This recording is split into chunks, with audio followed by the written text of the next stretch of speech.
కంట తడి ఉండలేక నీ ఎంబడే వస్తాంది గుండె సడి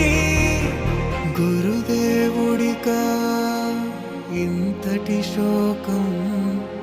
వెలివేసినదా పాపపు లోకం మహారాజయ్యా మహారాజయ్యా